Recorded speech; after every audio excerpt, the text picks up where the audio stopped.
Well, I want to thank Sam and David for their outstanding words. I want to thank all of you for being here today. A few moments ago, I met with some of the leading business executives in the country, and it was a sober meeting because these companies and the workers they employ are going through times more trying than any that we've seen in a long, long while.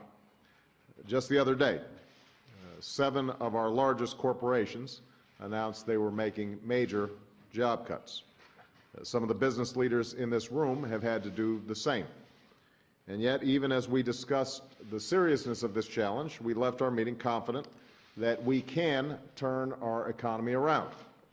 But each of us, as Dave indicated, are going to have to do our share.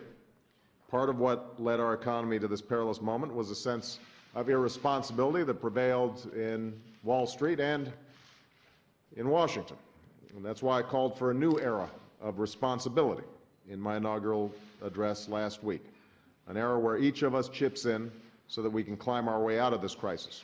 Executives and factory floor workers, educators and engineers, healthcare professionals and elected officials. As we discussed in our meeting a few minutes ago, corporate America will have to accept its own responsibilities to its workers and the American public. But these executives also understand that without wise leadership in Washington, even the best-run businesses can't do as well as they might. They understand that what makes an idea sound is not whether it's Democrat or Republican, but whether it makes good economic sense for their workers and companies. And they understand that when it comes to rebuilding our economy, we don't have a moment to spare. The businesses that are shedding jobs to stay afloat, they can't afford inaction or delay. The workers who are returning home to tell their husbands and wives and children that they no longer have a job. And all those who live in fear that their job will be next on the cutting blocks, they need help now. They are looking to Washington for action, bold and swift, and that is why I hope to sign an American Recovery and Reinvestment Plan into law in the next few weeks. Now, most of the money that we're investing as part of this plan will get out the door immediately and go directly to job creation, generating or saving 3 to 4 million new jobs. And the vast majority of these jobs will be created in the private sector because, as these CEOs well know, business, not government, is the engine of growth in this country. But even as this plan puts Americans back to work, it will also make the critical investments in alternative energy and safer roads, better health care, and modern schools that will lay the foundation for long-term growth and prosperity. And it will invest in broadband and emerging technologies like the ones imagined and introduced to the world by people like Sam and so many of the CEOs here today, because that's how America will retain and regain its competitive edge in the 21st century.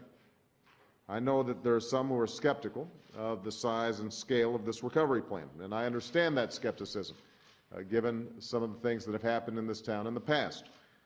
That's why this recovery plan will include unprecedented measures that will allow the American people to hold my administration accountable.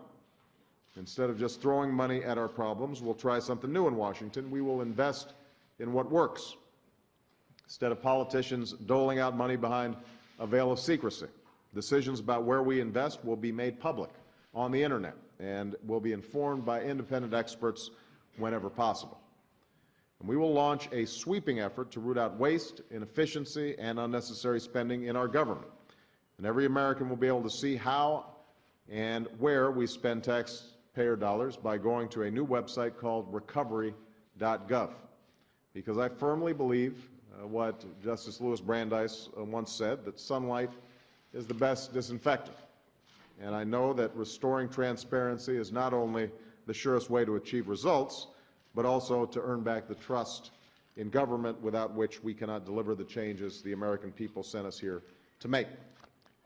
In the end, the answer to our economic troubles rests less in my hands or in the hands of our legislators than it does with America's workers and the businesses that employ them. They are the ones whose efforts and ideas will determine our economic destiny, just as they always have.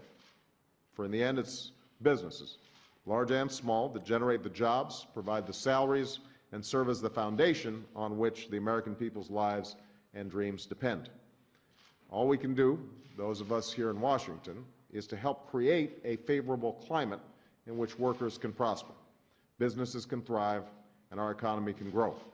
And that is exactly what the recovery plan I've proposed is intended to do, and that's exactly what I intend to achieve soon.